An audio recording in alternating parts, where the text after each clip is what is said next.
like you. Be strong to hold the powers of the sun.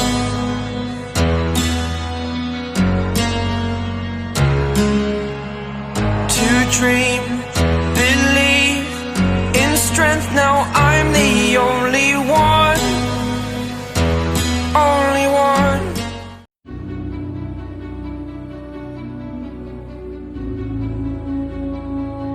पिछले episode में हमने देखा था लिविंग ट्राइब्यूनल अपने काम के लिए एडम वॉरलॉक को चुनता है और उसे यूनिवर्स किस खतरे से जूझ रही है उसके बारे में बताता है। इधर एरोज टाइम में आगे जाकर सभी प्लैनेट्स को विजिट करता है जहां पर उसे मरे हुए लोगों के अलावा कुछ नहीं मिलता है, क्योंकि थैनोस के पास पावर्स आ जाने की वजह से यूनिवर्स का फ्यूचर बस मौत थी। फिर लिविंग ट्राइब्यूनल और एबव ऑल अदर्स मिलके इसके बारे में बात करते हैं। अब आगे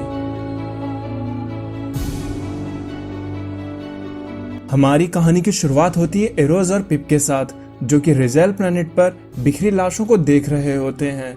एरोज अपने हाथ में मिट्टी को उठाता है तो आइजैक एरोज को बताता है कि यहाँ पर किसी तरह की लाइफ नहीं बची है, यहाँ तक कि माइक्रोस्कोपिक लेवल तक लोग मारे जा चुके हैं, यानी कि यहाँ पर वायरस और बैक्टीरिया तक की फॉर्म में कोई भी नहीं बचा है। ये एक जेनोसाइड है। तब एरोज आइजैक से कहता है, क्या तुम मुझे इस टाइम फ्रेम में लोकेट कर सकते हो? तो आइजैक कहता है, नहीं सर, मैंने कोशिश की लेकिन मुझे आप कहीं पर नहीं मिल रहे हैं। तो एरोज कहता है, इसका मतलब मैं 2018 में ही मर चुका हूँ। जिस पर आइजैक कहता है, सर अगर सच कहूँ तो मुझे आपका कोई हिस्टोरिकल डेटा नहीं मिल रहा है। एरोज कहता है, ये अब और भी डिफिकल्ट होता जा रहा है, अब इस बार कुछ भी नहीं हो सकता है और हम जितनी भी प्लानिंग कर रहे हैं वो सब फेल होती जा रही है।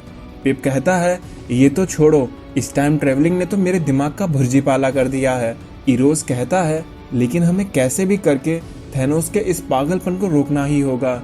और फिर वो लोग वहां से कहीं चले जाते हैं। तभी सीन शिफ्ट होता है और हम दोनों थैनोस को देखते हैं।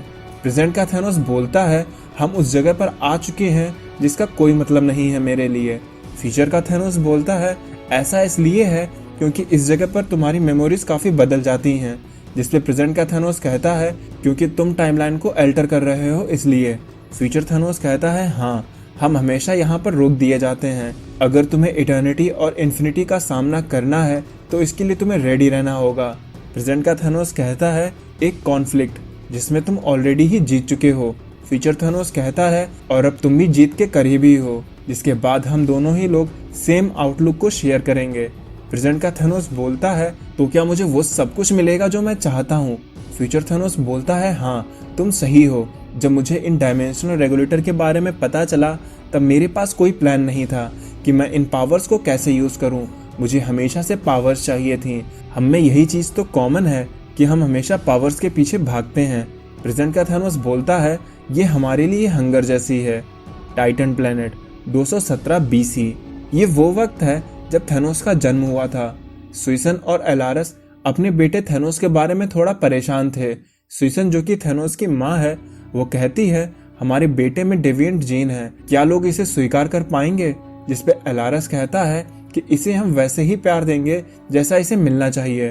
फिर वो दोनों लोग बेबी थैनोस को सुला के वहां से चले जाते हैं, लेकिन तभी वहां पर एरोज और पिप पहुंच जाते हैं। पिप पूछता है, वैसे एरोज तुमने मुझे बताया नहीं कि हम यहाँ पर कर क्या रहे हैं। तब एरोज एक पिलो को उठाता है। पिप कहता है, क्या तुम वो तो नहीं करने वाले हो जो मैं सोच रहा हूँ? एरोज कहता है, हमारे पास अब कोई ऑप्शन भी नहीं है, मेरा भाई एक डेविल है, उसे मरना ही होगा। पिप कहता है, लेकिन ये तो अभी एक बच्चा है, तुम एक बच्चे को मारने जा रहे हो। एरोज कहता है, लेकिन यही बच्चा एक दिन पूरी यूनिवर्स को खत्म कर देगा। मैं जानता हूँ मेरे इस काम के लिए लोग मुझे कभी माफ नहीं करेंगे, पर अगर यूनिवर्स को बचाना है तो मैं ये पाप करने के लिए भी रेडी हूँ। फिर एरोज उस पिलो से जैसे ही बेबी थैनोस को मारने वाला होता है कि तभी उसे कोई ऐसा करने से रोक देता है। फिर हम देखते हैं एडम वॉरलॉक को, जो उनके सामने आ चुका है। फिर एडम एरोज को बेबी थैनोस को मारने के लिए मना करता है। एरोज कहता है, लेकिन इसे मारना जरूरी है। जिसपे एडम कहता है, अगर हम थैनोस को मार देंगे तो इसके परिणाम काफी बुरे होंगे। अगर थैनोस नहीं रहेगा तो मेरे पास्ट में मेरी बुरी पर्सनालिटी मेगस को कौन रोकेगा। यहाँ पर एडम इन्फिनिटी क्राइसिस इवेंट की बात कर रहा है, जब एडम की दूसरी पर्सनालिटी मेगस इन्फिनिटी स्टोन को हासिल कर लेती है, तब उसे बस थैनोस रोक पाता है। एडम कहता है अगर हमें थैनोस को रोकना है तो इसलिए हमें कुछ और तरकीब लगानी होगी, लेकिन इसके लिए तो मुझे पहले 2018 में ले चलो। फिर वो तीनों ही लोग 2018 में टाइटन पर आ जाते हैं। इरोस कहता है ओके, तो अब तुम मुझे बताओ कि हम कैसे थैनोस को रोकेंगे। एडम कहता है मैं तुम्हें बता तो नहीं सकता, लेकिन मैं तुम्हें दिखा जरूर सकता हूँ। इरोस कहता है लेकिन वो कैसे? तब एडम कहता है इसको देखने के लिए तुम्हें पिप की तरफ देखना होगा। पिप बोलता है इसे मेरी तरफ क्यों देखने के लिए कह रहे हो, मैं कोई टीवी थोड़ा ही ना हूँ।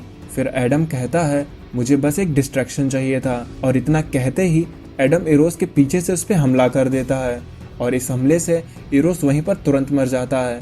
पिप एडम पर चिल्लाते हुए बोलता है एडम क्या तुम पागल हो गए हो, तुमने इरोस को मार दिया, बस वो ही एक आखिरी टाइटन बचा था हमारे बीच में। एडम कहता है इन सब काम के लिए इरोस का मरना जरूरी था। पिप कहता है इस बात का थैनोस को हराने के लिए कोई सेंस भी नहीं बनता है, जिस पर एडम कहता है बस तुम देखते जाओ, तुम्हें आगे चलकर सब कुछ पता चल जाएगा। फ्यूचर में कहीं पर दोनों थैनोस किसी जगह पर बात कर रहे होते हैं। प्रेजेंट का थैनोस बोलता है आखिर हम लोग कहाँ पर हैं, जिस पे फ्यूचर थैनोस जवाब देता है हम एक तरह के पॉकेट डायमेंशन में है, इसे तुम हमारी रियलिटी के पास वाली डायमेंशन भी समझ सकते हो, और ये वही जगह है जहाँ पर तुम इटर्निटी और इन्फिनिटी दोनों को मारोगे, और उनके मरते ही तुम मेरे जैसे बन जाओगे।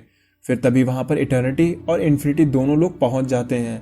इटर्निटी थैनोस से कहता है थैनोस ऑफ टाइटन, मैंने तुम्हारे बहुत से पागलपन देखे हैं, लेकिन तुम इस हद तक पागलपन करोगे ये मैंने कभी नहीं सोचा था, लेकिन इस बार मैं तुम पे जरा सी भी मर्सी नहीं दिखाऊंगा, तुम्हें अपने कामों की सजा जरूर मिलेगी। थैनोस कहता है क्या तुम लोग ये जानते हो कि मेरे हाथ में क्या चीज मौजूद है? जिस पर इन्फिनिटी कहती है तुम अभी हमारी पावर्स के बारे में जानते ही कितना हो, लेकिन थैनोस अपने एस्ट्रल रेगुलेटर की मदद से इन्फिनिटी और इटर्निटी दोनों को ही एब्जॉर्ब करने लगता है। इटर्निटी और इन्फिनिटी दोनों ही लोग अपनी पूरी कोशिश करते हैं, लेकिन वो थैनोस का कुछ नहीं कर पा रहे होते हैं। इटर्निटी के खत्म होने की वजह से अब रियलिटीज आपस में कोलैप्स होना शुरू हो चुकी थी। किसी भी टाइम में कोई रियलिटी जो बची थी वो सब अब बर्बाद हो रही थी। हमने ऐसा नज़ारा पहले कभी नहीं देखा था। कोई भी थ्रेट कितना ही बड़ा क्यों ना हो, उस थ्रेट को इटर्निटी और इन्फिनिटी मिलकर संभाल ही लिया करते थे। पर इस बार थैनोस की प्लानिंग कुछ और ही थी। थैनोस पर जैसे पावर्स का भूत सवार था। इस यूनिवर्स में कहीं पर भी कोई भी कॉस्मिक पावर अगर मौजूद थी तो थैनोस को वो सब चाहिए थी। इधर इरोस एडम के हाथों मरने के बाद लेडी डेथ के रियल में पहुंच चुका था। क्योंकि ये 2018 का समय था तो लेडी डेथ अभी भी इस टाइम में जिंदा थी, पर लेडी डेथ इरोस के बारे में जानती थी कि वह मैड टाइटन थैनोस का भाई है, जिस वजह से लेडी डेथ ये समझती है कि इरोस शायद थैनोस का एक जासूस बन के यहाँ पर आया है। इसलिए डेथ इरोस को नकार देती है और इरोस को वहाँ से बाहर फेंक देती है। इधर मैड टाइटन थैनोस अब इटर्निटी और इन्फिनिटी दोनों को ही एब्जॉर्व करने के बाद द लिविंग ट्राइब्यूनल के सामने आ गया था। थैनोस लिविंग ट्राइब्यूनल से बोलता है तुम्हारे सर्वेंट सब मेरे लिए काम करते हैं, बेहतर यही होगा कि तुम मेरी बात मान जाओ। अब मर्जी तुम्हारी है कि तुम अपनी मर्जी से ये काम करोगे या मुझे तुमसे ज़बरदस्ती करनी होगी, लेकिन यकीन मानो अगर तुम सीधे से बात नहीं मानोगे तो तुम्हें इसमें बहुत दर्द होने वाला है। जिस पे लिविंग ट्राइब्यूनल जवाब देते हुए बोलता है थैनोस तुम मेरे बारे में अच्छे से जानते हो, मैं बस एक को ही सर्व करता हूँ और वो है वन एबव ऑल, इसलिए अब यहाँ पर नेगोशिएशन के लिए कुछ भी नहीं बचा है। फिर तभी सीन शिफ्ट होता है और हमें 2018 में टाइटन प्लेनेट पर ले जाया जाता है, जहाँ पर पिप अभी भी एडम पर इरोस के मर जाने की वजह से गुस्सा कर रहा होता है। एडम कहता है अब मैं वो नहीं रहा जो कभी हुआ करता था, मैं अब खुद लिविंग ट्राइब्यूनल का एजेंट हूँ और उसी ने मुझे इनलाइटमेंट करके यहाँ पर भेजा है, इसलिए मैं अच्छे से जानता हूँ कि मैं क्या कर रहा हूँ। लेकिन तभी इरोस वापस से जिंदा हो जाता है क्योंकि उसे डेथ ने नकार दिया था। पिप इरोस को वापस से जिंदा देखकर खुश हो जाता है। इरोस जिंदा होते ही बोलता है मुझे ऐसा लग रहा था जैसे कि मैं हर चीज़ से कट चुका हूँ, ना तो मैं टाइम में था ना ही मैं रियलिटी में, और अब ऐसा लग रहा है जैसे कि मैं बदल चुका हूँ। फिर इरोस एडम से पूछता है आखिर उसने उसके साथ किया क्या है। एडम बताता है मैंने तुम्हें मार दिया था और अब तुम्हें वापस से जिंदा देख के लगता है कि तुम्हें अब डेथ ने भी नकार दिया है। तब इरोस एडम पर गुस्साते हुए बोलता है तुमने मुझे अपने और थैनोस जैसा बना दिया, मैं अब डेथलेस हो चुका हूँ। एडम बोलता है तुम्हें यह समझना होगा कि अगर तुम्हारे भाई थैनोस को रोकना है तो ऐसा करना जरूरी था। इरोस कहता है एक दिन मैं तुम्हें इसकी सजा जरूर दूंगा। Deep space. फ्यूचर में वो समय जब थैनोस और लिविंग ट्राइब्यूनल एक दूसरे के सामने थे, लेकिन अब यहाँ पर सब कुछ तबाह हो गया है। यहाँ बस बड़े एक्सप्लोजन्स के सिवा कुछ भी नहीं था। पर तभी उस धमाके से किसी शख्स की आवाज आती है और वो शख्स कहता है, अब सब कुछ खत्म हो गया और मैं इस जंग को जीत गया। कॉन्फ्लिक्ट हमेशा के लिए रिजॉल्व हो गया। अब मैं ज्यादा देर तक अपने आप को बांट के नहीं रखूंगा। मैं सब कुछ साफ साफ देख सकता हूँ।